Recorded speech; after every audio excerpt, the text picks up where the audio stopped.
देश का अगर पहला भारत रत्न किसी को मिलना चाहिए था तो स्वामी सहजानंद सरस्वती को मिलना चाहिए था। चंद्र बोस को नेतृत्व देने की कवायद की और यही कारण है कि सरदार पटेल सुभाष चंद्र बोस के खिलाफत करने वाले पंडित नेहरू और महात्मा गांधी मैं प्रतिवर्ष मनाता हूं, साल में 2 बार मनाता हूं और रोज रोज स्वामी जी की जयंती मननी चाहिए, क्योंकि स्वामी सहजानंद सरस्वती हिंदुस्तान ही नहीं दुनिया के माओ से तुंग के बाद सबसे बड़े किसान नेता थे। डॉक्टर भीम सिंह जी कह रहे थे कि वो चौधरी चरण सिंह और सरदार पटेल और स्वामी सहजानंद सरस्वती ये 3 देश के बड़े नेता थे, लेकिन सरदार पटेल बारदोली आंदोलन के बाद राष्ट्रीय मुख्य धारा में चले गए और भारत के उप प्रधानमंत्री हो गए। देश उनको प्रधानमंत्री बनाना चाहता था और चौधरी चरण सिंह देश के प्रधानमंत्री बने, तो 2 बड़े किसान नेता देश के प्रधानमंत्री बने, उप प्रधानमंत्री बने।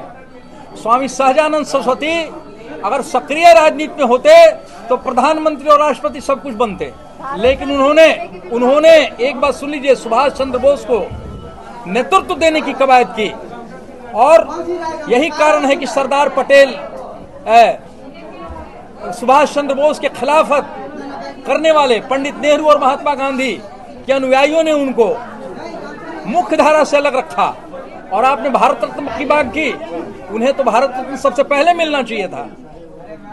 देश का अगर पहला भारत रत्न किसी को मिलना चाहिए था तो स्वामी सहजानंद सरस्वती को मिलना चाहिए था। इसलिए मैं पुरजोर मांग करता हूं कि उन्हें भारत रत्न मिलना चाहिए और उनके नाम पर बिहटा एयरपोर्ट का नामकरण होना चाहिए, क्योंकि बिहटा स्वामी जी का कर्म क्षेत्र रहा है और वहां वो वास करते थे।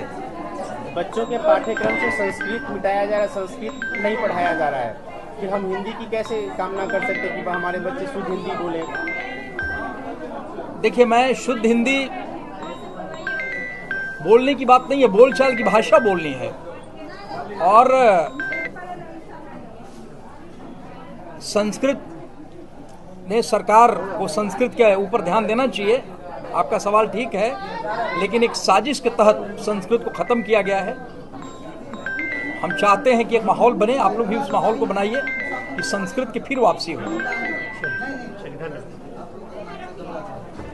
फिर ये क्या नाम है, पंजाब हरियाणा, यही लोग उसका लाभ लेते थे, अब सब लोगों को लाभ मिल रहा है। सवाल ये है कि इतने हमने जीएसटी लागू किया, आज संपन्न राज्यों में जो रोड बन रहा है हमारे यहाँ भी बन रहा है, क्योंकि आबादी के अनुसार जो है टैक्स का बंटवारा हो रहा है। हमारी आबादी जा रहा है, हमारे यहाँ पैसा ज्यादा आ रहा है।